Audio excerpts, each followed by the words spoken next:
we had the idea with 5-ball lines that we could do a creative process where the technique was broken down rhythmically so we could have a better chance to learn it, right? So that rhythm on 5-ball lines wasn't natural, it was broken down with that third ball that we had to throw or not throw on time as we wanted to. And in that way we could learn all the variations. We could sit down and think and say, okay, does this next ball go here? Does it go here? What am I trying to do?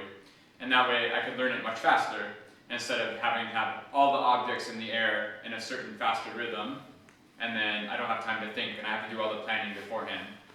So I'm going to look at another process where the juggling is broken down. And it's broken down in such a way that we can start to take the time to figure out the variations almost as we go, or in real time, and then speed it up to the correct rhythm that we want it to be. In that way, I'm going to take a single throw and cut it in half. So we're not even going to do a whole throw, we're only going to do half throws. We're going to do the throw part, and then we're going to separate out the catch part. So we have the first half of the throw is going to be the throw, or the release. And then the second half of this throw, you know, a normal throw with one ball, we can say we have the catch.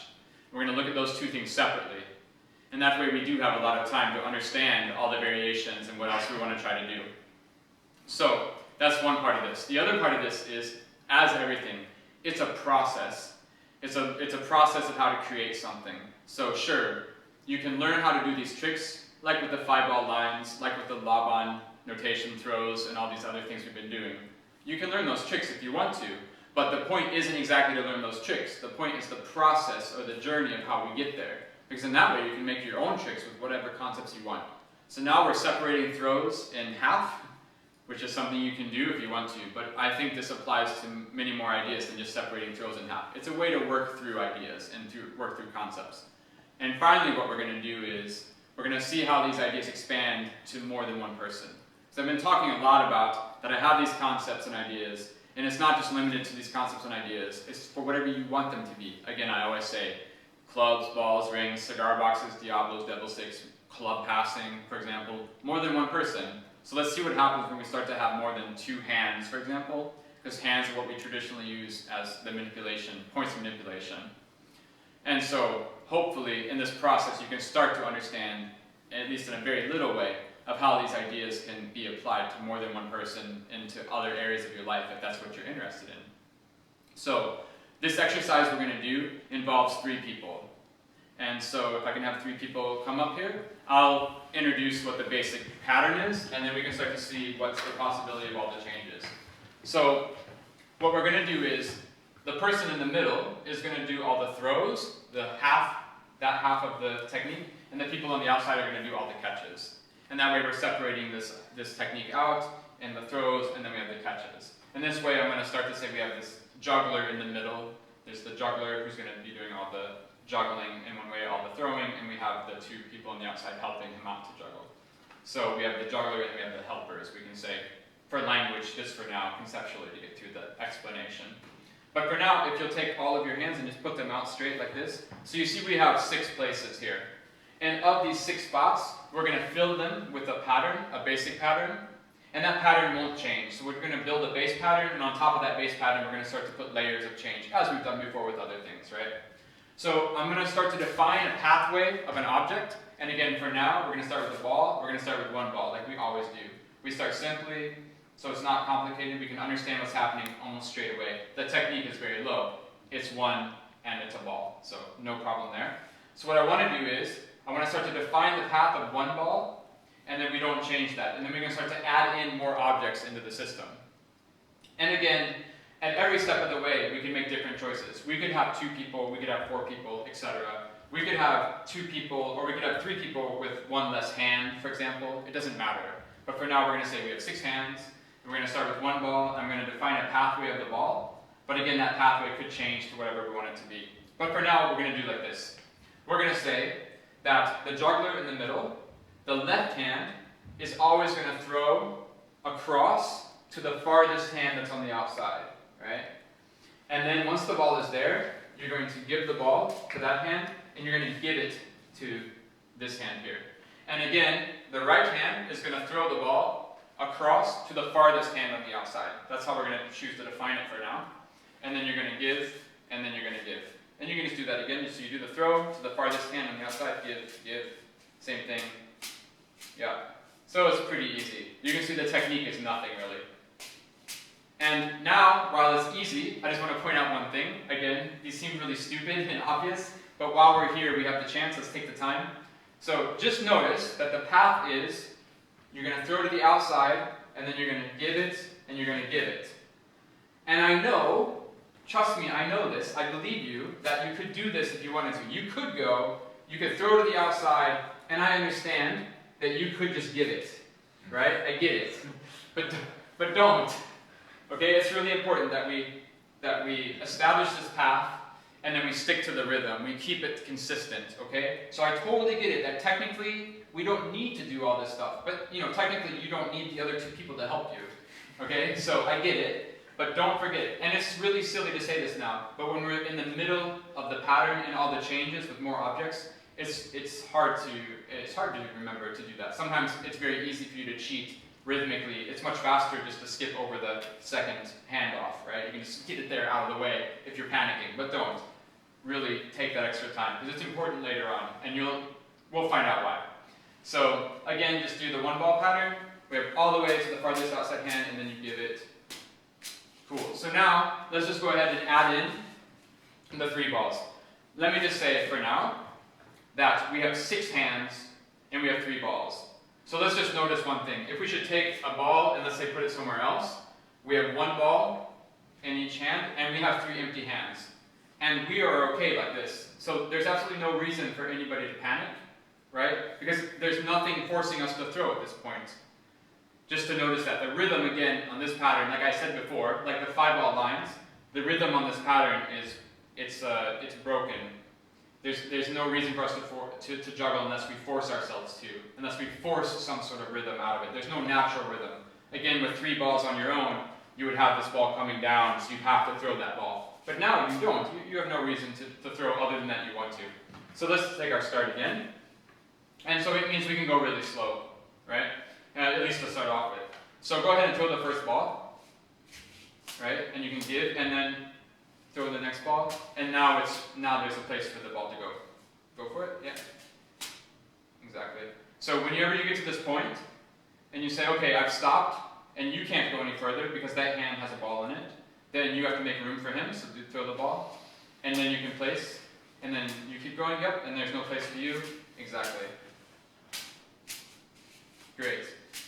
So once you've kind of figured that out, that there's no reason to panic, there's no reason to go fast, then it means we can start to test the limit to the system in terms of rhythm.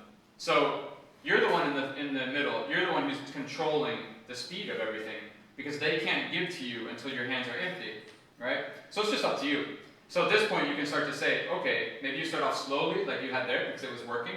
You can see, can you go faster, and see how fast you can go. Let's see how the rhythm works on that. So you can start off slow like you did before. And then, whenever you want, you can throw. Because again, there's no reason for you to throw, other than that you want to. So it's your own choice to throw. And so if you want to throw at that speed that you're doing now, you can. If you want to throw faster, I guess you can throw faster as well. And it's up to the people on the outside to help you. So you're doing all the throws, and they're doing all the catches. And that way you can go as fast as you want. So let's see, go as fast as you can. Just as soon as you get the ball. And remember, keep throwing it out to the outside hand. You cross them good.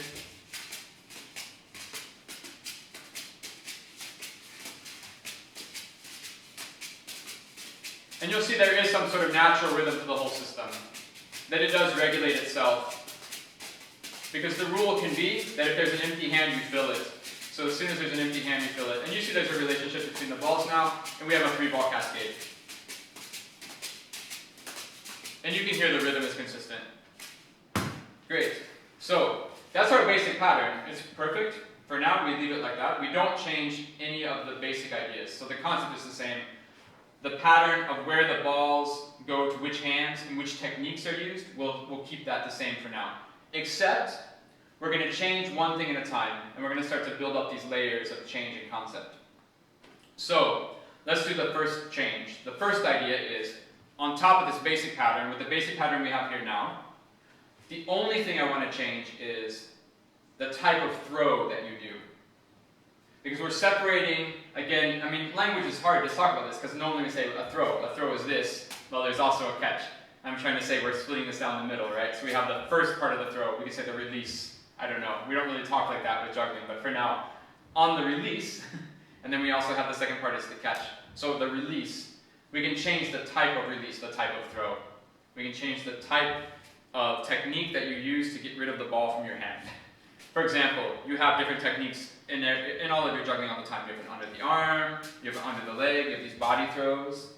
You have different types of techniques other than throws. You have placements or rolls or something like that. I don't know. But that's the only thing we're going to change. The rule remains the same. The ball still has to travel from your right hand to the outside hand crossing over here. That's the only rule. How that ball gets there then, from your side, from your end of things, that's what we're going to play with. And then on the outside, the helpers, you don't change anything. You still have to give and you still have to give. Because again, the tendency is, I think as jugglers, okay, we have a basic pattern, now let's make a new trick. And then everybody goes crazy. And everybody says, oh, but I have this crazy idea, and then you guys have different crazy ideas, and you have a different crazy idea. And then all of a sudden the pattern just falls apart, because first of all, it's technically too difficult. You also don't understand what's happening. Now there's 3 people, you have to be conceptually understanding each other, what's the idea, what's the goal we're working towards. The people on the outside have a really boring life. You just have to fix whatever the juggler in the middle does, and then you can start to understand and figure out what you want to try to do. So let's take some time and work on that, and then see what variations we come up with. With the juggler in the middle, we're going to change what type of throws you do. We have the first change to the base pattern, which is the type of throw from the juggler in the middle. Let's see, what do you got?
Yeah, good.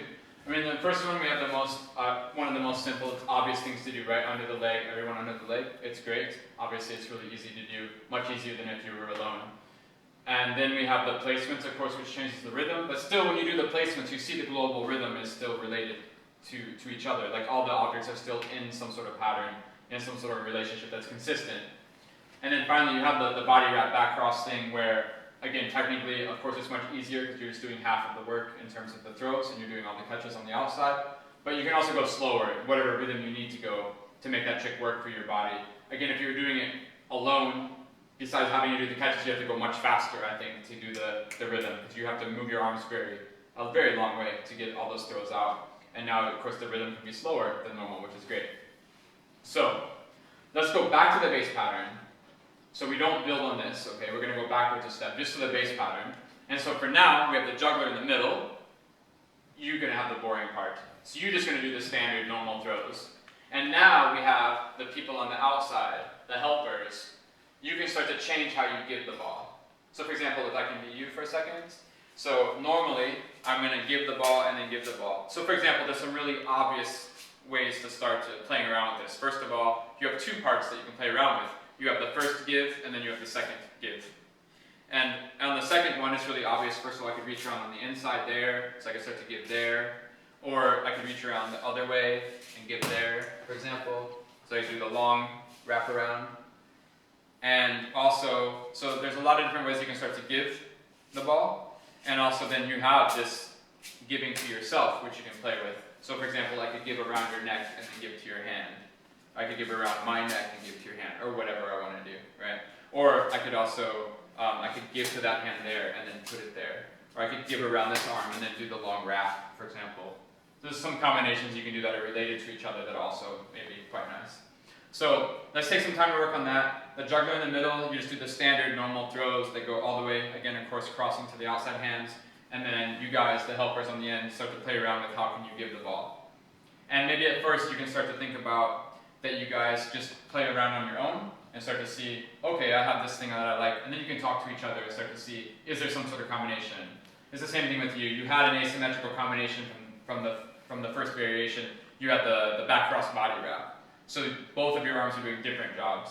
Of course, in the same way that you had the under the legs, each hand was doing the same job. We have the same choice here on the outside. You guys can do the same thing or you can do different things. And again, if you do different things, they could be totally different, or we can start to relate them and say, oh, it's nice, I give like this, you give differently, but it's related in this other way. Like your back cross body wrap had some sort of flow or some sort of physical circular motion that related to each other. So let's take some time to work on that.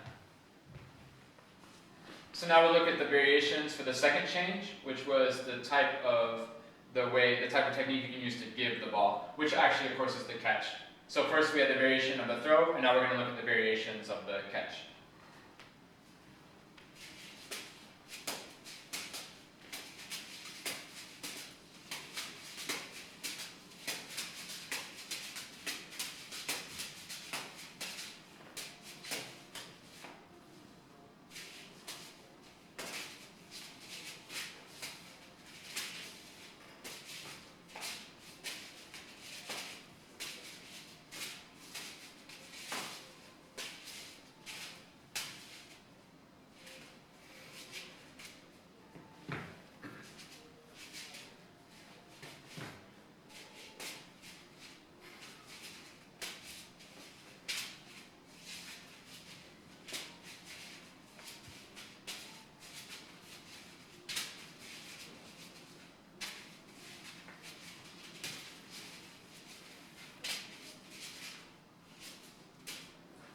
Yeah, great. So in this way, you can also see again the timing. So the juggler in the middle can just wait to throw when he sees that the helpers on the outside have completed their task. You slow down the rhythm a lot. Can we just see really fast the basic pattern, what it looks like? We start with the basic pattern and we do the type of giving where you're going to just give on the inside. You both give on the inside. We try to work that out really fast. Let's see.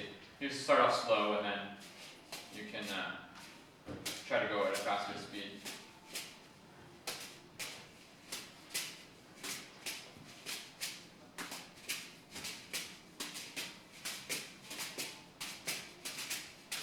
Okay, and then let's keep that change. So we're going to give around here, and then if you can give to yourself there, and then give it there. So you're going to give around the arm, like you did before, but now with the inside. Yep. Giving.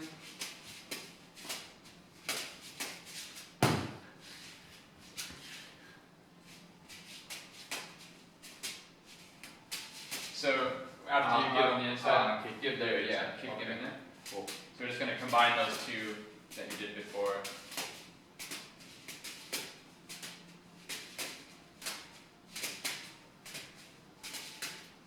So something's broken about the rhythm, as you can see, is something you're giving yours and you give yours. So it's like give, give, give, give, and it should be give, give, give, give, in terms of also your extra hand movements. So just be aware of the overall rhythm, because you can really hear it in the pattern. Try one more time, that variation.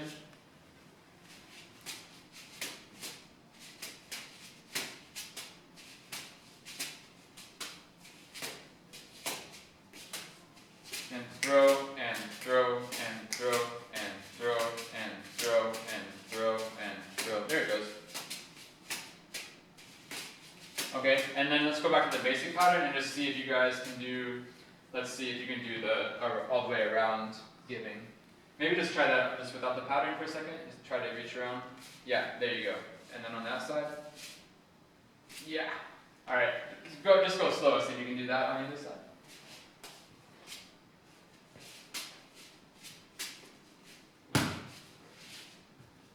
Try again. Yes.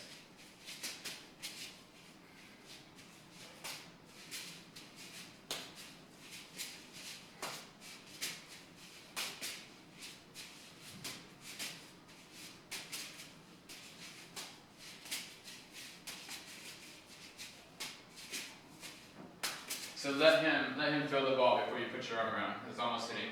And then let him get that out, and then put your give it, and then try to just go faster on the throw, so we get it a little faster. See how that looks. And throw, and throw, and throw, and throw. Yeah.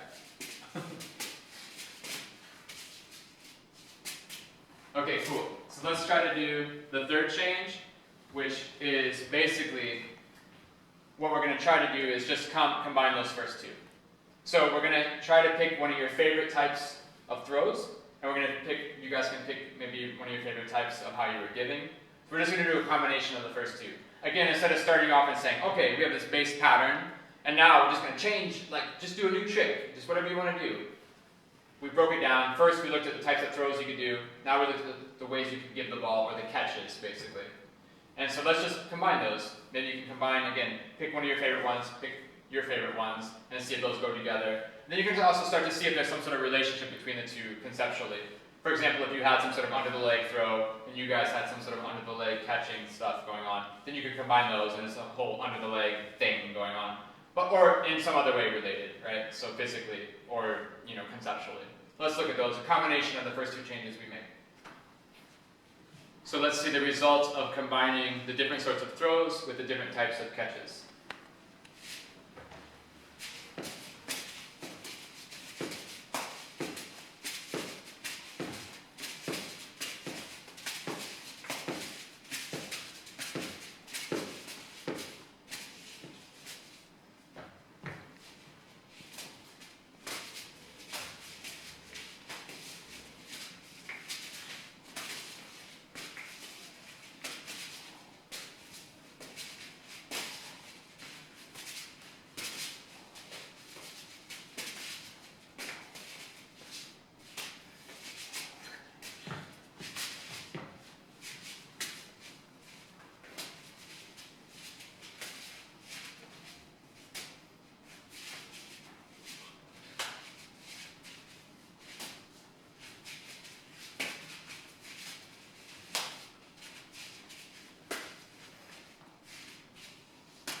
Just for fun, can you try that last one?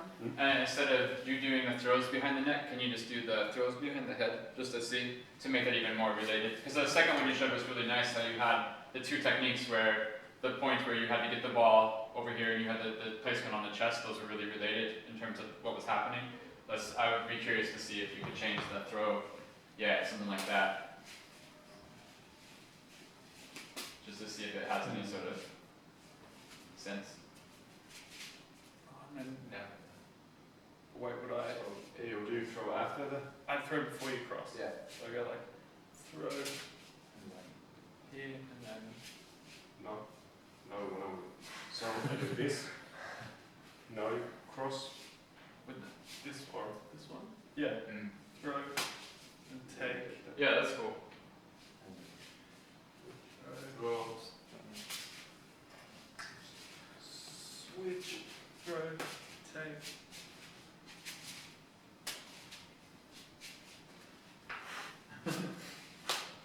Yeah, cool. Moving nice, you learned it fast, but it's good. Yeah, but it's a nice idea. So now let's go back again to the beginning, to the basic pattern. So again, we're going to forget about all the different types of throws for now. We're going to forget about all the different ways to give or all the different kind of catches for now. Just going to go back to the very, very basic pattern that we had before, with just the cascade throws and the simple way to give. And now we're going to look at this idea of what else we can change. Instead of changing the throws or catches, we're going to change your physical relationship to each other. So the very, very easy, the very first one is, again, if you just hold your hands out like this, you see there's a line. Here we have a line of the hands. It's all right here in line. It doesn't really matter then if you are faced 180 degrees around here. Your hands can still be in the line, right? It's the same thing for anybody here. So if you do another half turn, just turn back, half turn, then you're still back in the line with the hands. And that's the same thing for any of the three people. So that's one way to start off to think about this relationship between your bodies. That we do have this line here, and if at any point if somebody wants to do a half turn, you do a half turn, then you can see that your hands can still be in the line. That doesn't really matter. So when you do the half turn, remember I said on the basic pattern, for example, that the juggling in the middle, your left hand, is going to throw the ball all the way to the outside hand. And I do that because then, for example, now the outside hand is the right hand, but if you do a half turn and stay on the line here, then of course the outside hand becomes the left hand. But it doesn't matter for you if you just think that I always cross to the farthest outside hand, and you don't have to worry about left or right. If you turn back, it doesn't really matter then.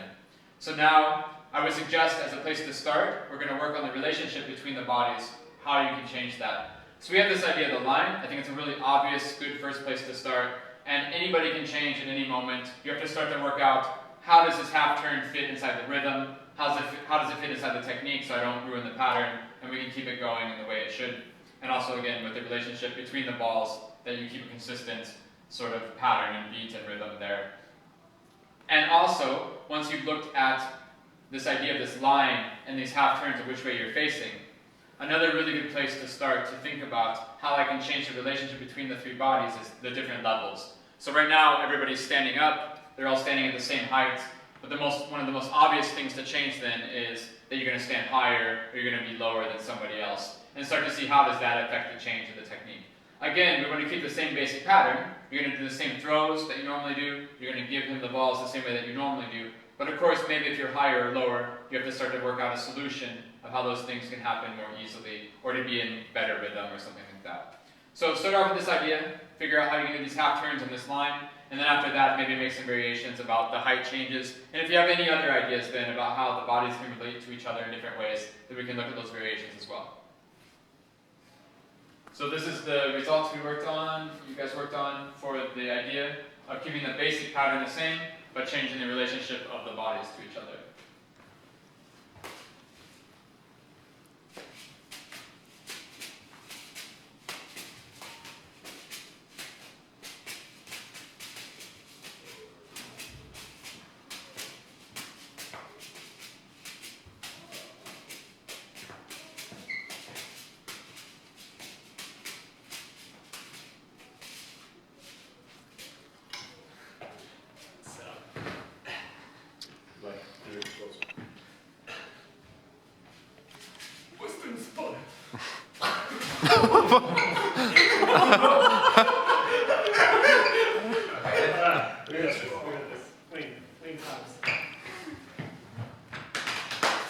Ready? Yes.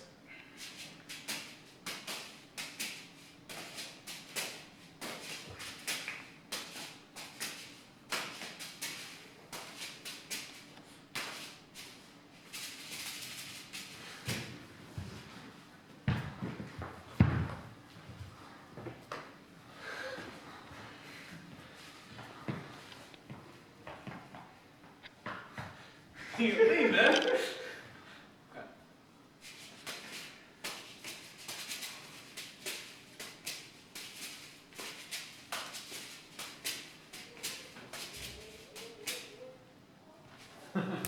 Okay, good.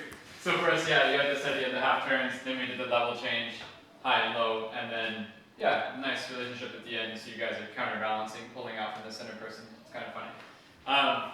Let's do the next change.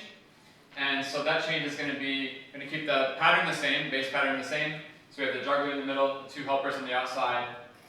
But now we can change who's doing which position, so who's doing which job. So far, you've always been the juggler in the middle, and you guys have always been on the outside helping on either side. But now we can start to change. For example, you can go to the middle, you come to the outside over here. We can change who's doing the juggling and who's doing the helping. You can switch those two roles, or you can also be helping, and you can still stay helping, but you can be on either side.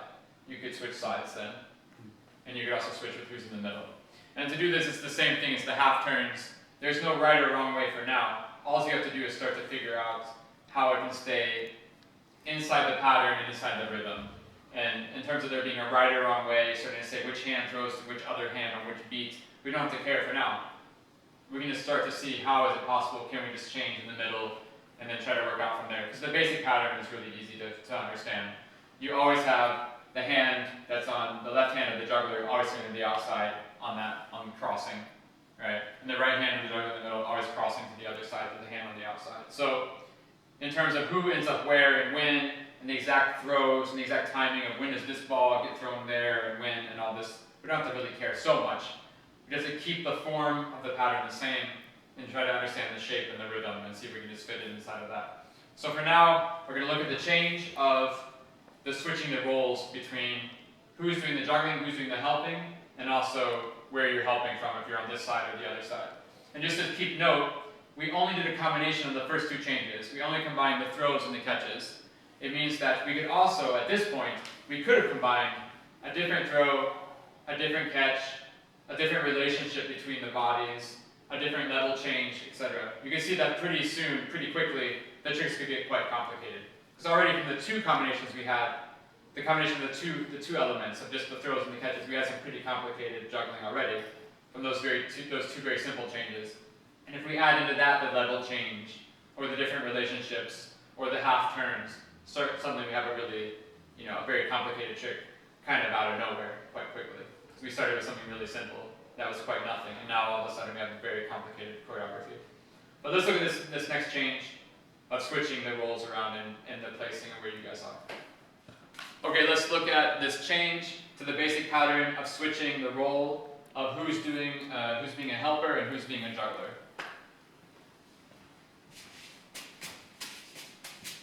Next.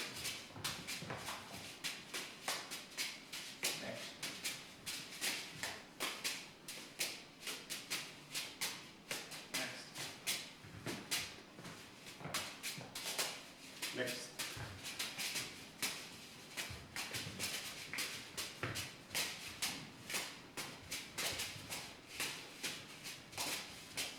Stop. Yeah, great. Okay, so now we've made a lot of changes to the basic pattern. We had the type of throw, we had the type of catch, we had relationship of how the bodies are standing next to each other. We also had changing who was doing which technique, which part of the pattern. So now there's a few more changes we have left that we can do. And one of the most fundamental changes we can do, one of the biggest changes we have, is actually going to be the type of pattern we're juggling. Because so far we're stuck on the basic pattern of what we're doing with the 3-ball cascade. So it means that, of course, we could do any juggling pattern we want and keep the same concept, meaning that the person in the middle is going to do all the throws and the people on the outside are going to do all the catches. Of course, we can still do that. So, of course, we'd have Mills Mess, we'd have all the side swaps 4-2-3, 4-4-1. But one of the hardest patterns to maybe understand and figure out rhythmically at least, we could say would be the 3-ball shower. So in the same way, in the 3-ball shower, the hands, exactly like in the cascade, when I'm doing the cascade, the hands don't change their jobs, right? My left hand always does the same job over and over again, same with the right hand. The same thing in the shower. When I'm doing a shower, one hand is always doing the same job and just repeats that task, as does the other hand. It's just in the shower, of course, the tasks are a little bit different in terms of technique. But that shouldn't change anything. When we go back and look at our basic pattern, the rule was, for example, if you hold your hands out again, right, it means that the rule stays the same. Every ball from your left hand is still going to go to the farthest hand over on that side. And every ball from your right hand is still going to cross and go to the farthest hand on this side.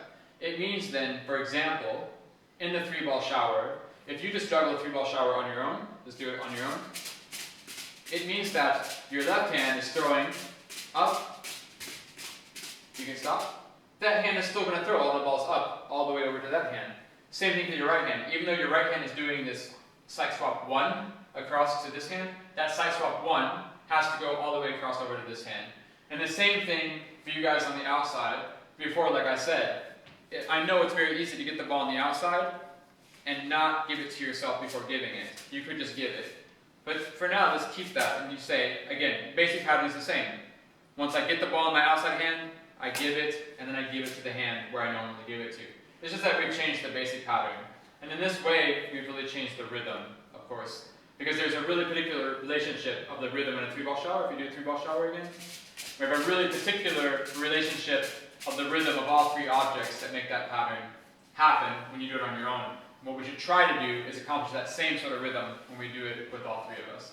Again, there's no right or wrong solution of how to make a 3-ball shower in this pattern.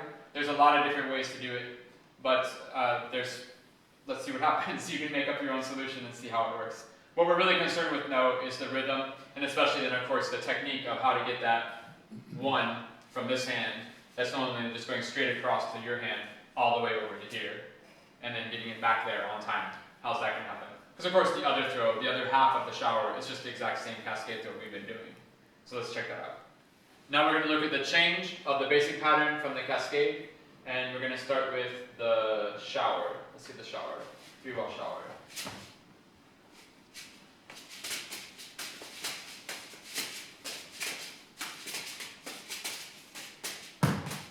Try again.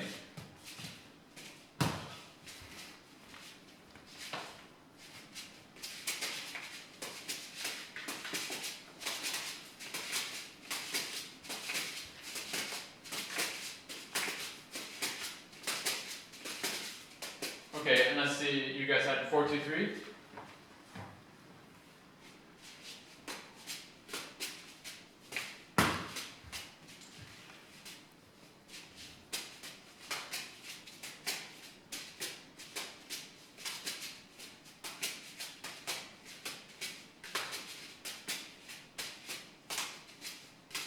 Do you want to add in a little active 2 on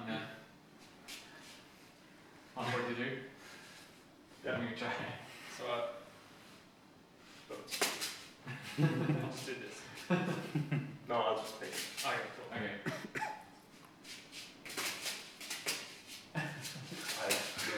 Oh shit. Try again.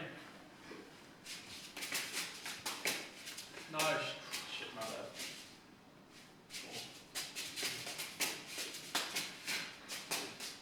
Oh man.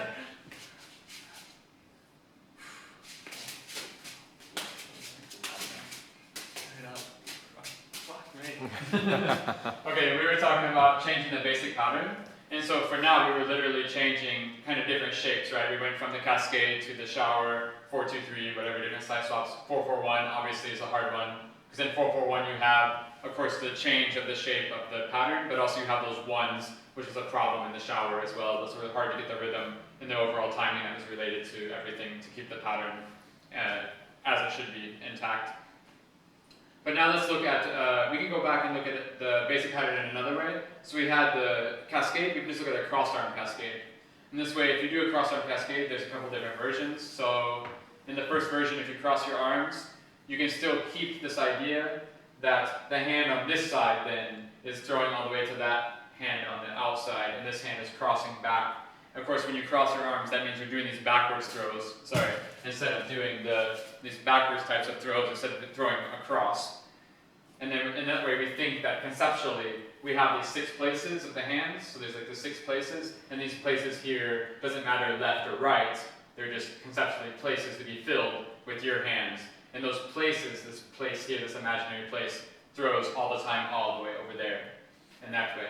That's the first version. And of course after that, the other way to look at it is to say, no, actually, this right hand is going to throw, again, no matter where I am, either here, I'm going to throw my right hand across to this outside hand, or if my hands are here, it's still going to throw there as well. But then, the difference being in those 2 choices is that the helpers on the outside, they either have to give to the near hand or to the far hand, depending if we're sticking with the conceptual hand areas or the literal left-right hands. But let's see the 2 versions.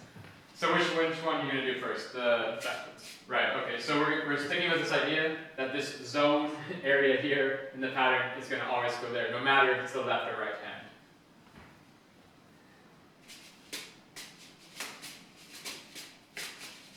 And then in that way, the people helping out or doing the catches, they just give to that same conceptual position.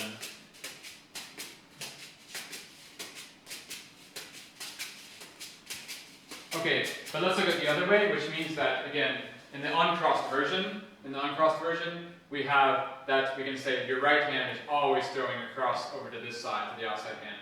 And now, when we stick with that idea, when you cross your hands, we're going to keep that idea of the hands being specific.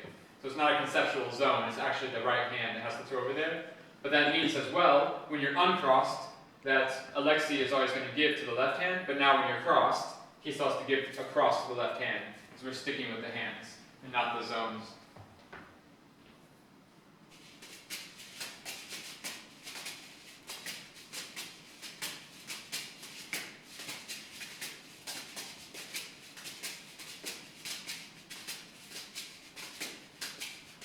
Okay, cool. And again, already just to say, just to repeat, I mean, I think it's pretty clear. But you could change the pattern, you could then change the type of throw, you could then change the way you give, the type of catch. Then you could also start to change that you circle around each other or change different levels. It could be really crazy, really quickly, right? So there's two more major changes we can do to this whole idea, this whole concept. So we just did one of the really major changes, which was the change to a new pattern. But now, let's change to a new pattern in a different way by changing the number of objects we have. So far we've been using 3 objects. So let's just look at what happens when we do 4, 5, 6, 7 objects in the same idea. Juggler in the middle is always throwing, the helpers on the outside always catching and giving. And let's see what happens with, for example, 4 objects, 5, 6, whatever. So now we're going to look at the change of the pattern through changing the number of objects. So instead of the 3 balls, let's look at first the normal 4-ball fountain, just normal 4-ball fountain, asynchronous.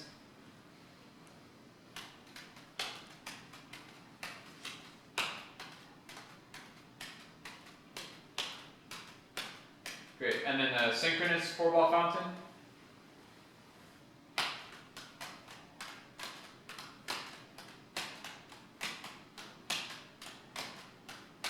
And then we can do a 4-ball trick that you can't do on your own. So we're going to look at a crossing 4-ball fountain. So it means that all of your throws again on this hand is going to go all the way across over to the outside hand, and you're going to give back across to that same hand. So you have, in one way, a 4-ball cascade.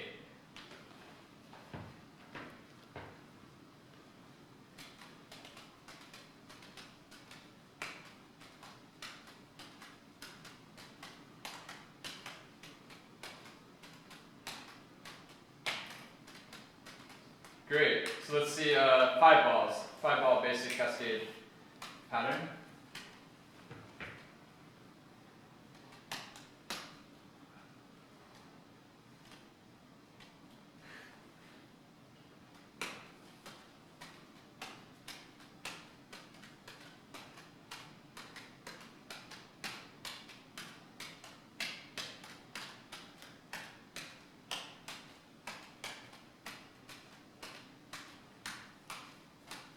Great, and now 6-ball asynchronous, 6-ball asynchronous fountain. Great.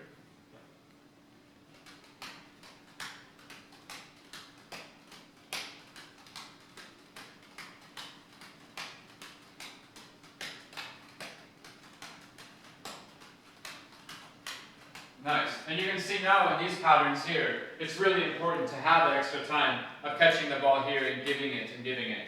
And that way we have this extra space, this extra physical space that we can use to eat the time, and we have time to put extra objects there. So earlier on, when we just had 3 balls, it's super easy for me to catch here and just skip over my other hand.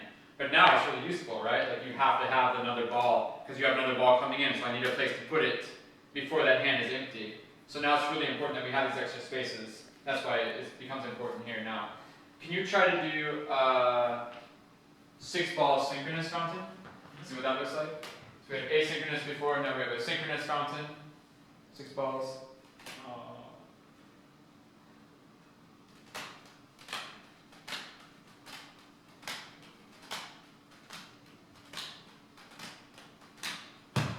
Yeah, nice. And can you try to do the same with 4 balls? Now you had the 4-ball cascade. Can you try to do the 6-ball cascade?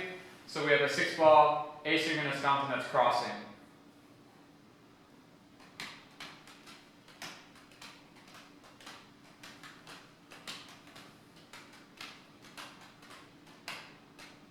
Yeah, nice. And try 7 balls. That's a little bit harder.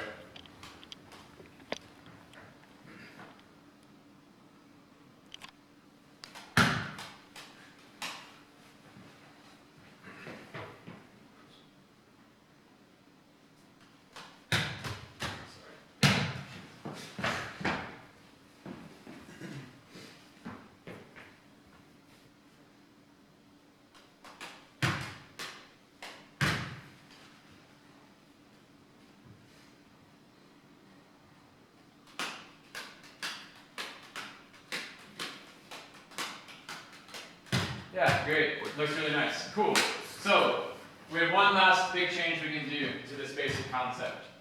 right? So we had the change of the pattern in terms of the shape, like the shower, and now we had the change of the number of objects.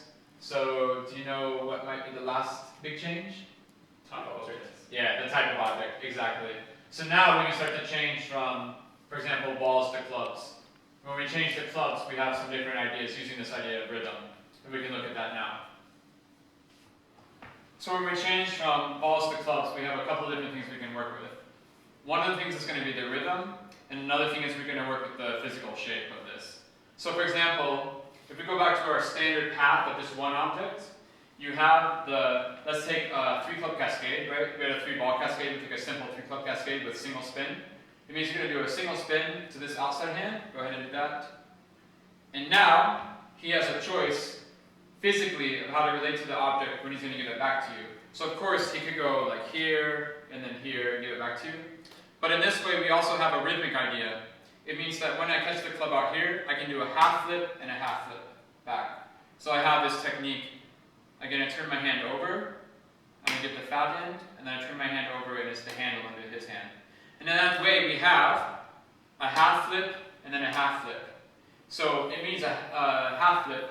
2 half flips can equal a single flip, right? So you're doing a single flip in your normal throw to him. It means we have a single flip here.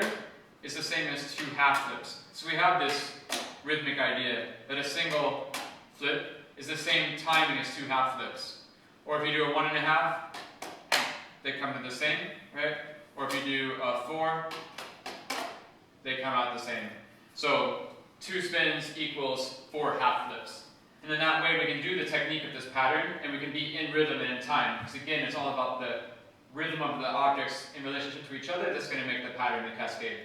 So single flips to the outside hands, and then on the outside hands, the helper is going to catch.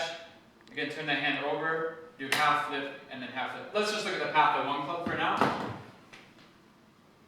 And then half, half, a full flip, and then a half flip, and a half flip. Yeah. Cool, and let's just see what that looks like with all 3 clubs. And again, there's no reason to go fast. We have 6 hands and 3 objects, so the rhythm can be really broken down and go really slow until we figure out what we're doing. Go ahead and try just a normal 3-club cascade, really slow.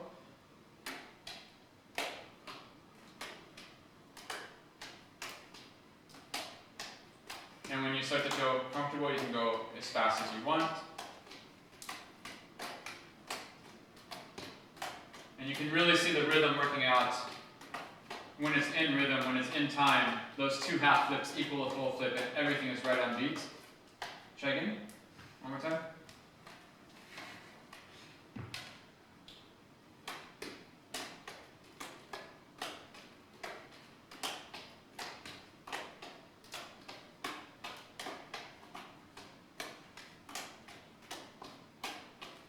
Nice. Then we can do, okay, thanks. We can do the same changes as before. The types of throws, the types of catches, the moving around with the people, the relationship, the levels, everything else. The different type of pattern. But let's just look at one change with this. We changed the object, so let's also change the number of objects. So let's take some time and see what it looks like with 4 clubs, 5 clubs, 6 clubs, something like that. Okay, the final change to the pattern is we're going to have the different objects and the different number of objects together. So we're going to do clubs, we're going to have 4 and 5 clubs, and some variations of those. Let's start with the basic 4-club fountain and single spins.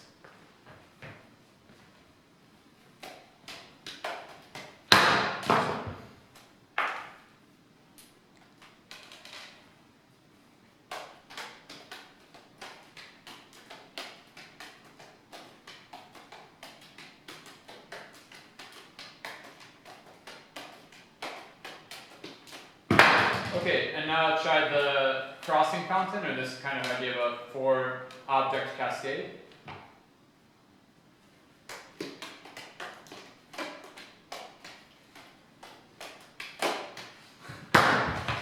Try again.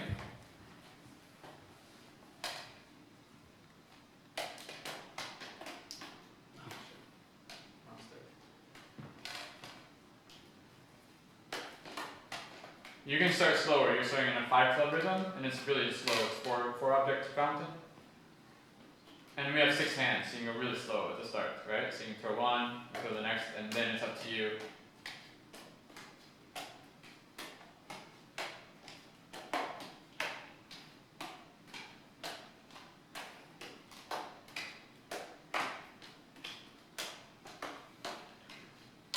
Yeah, nice. And let's see, 5 clubs. 5 club cascade on single spins.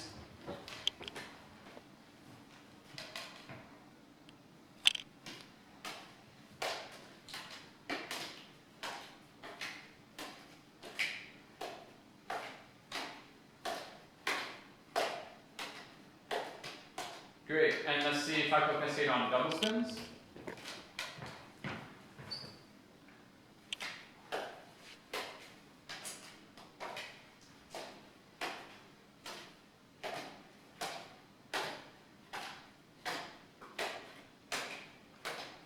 Nice. And then there was that idea again that's inside of the double spin, we have 4 half flips. So in the future, we would have time.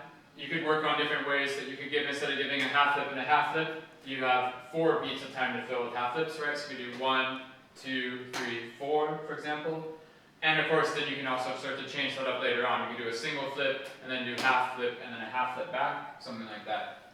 Do you want to try a couple of double spins on the, 4 half flips? So 2 times around, underneath the double spins.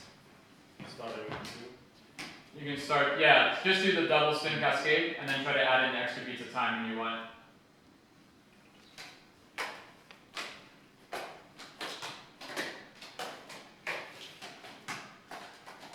Yeah, good. Okay, cool. Let's do one more variation. Let's do 5 club single spin back crosses, and we can also change the relationship of the bodies. So Richard, if you turn around, and we'll just do single spins, back crosses, 5 clubs, different relationship of the bodies.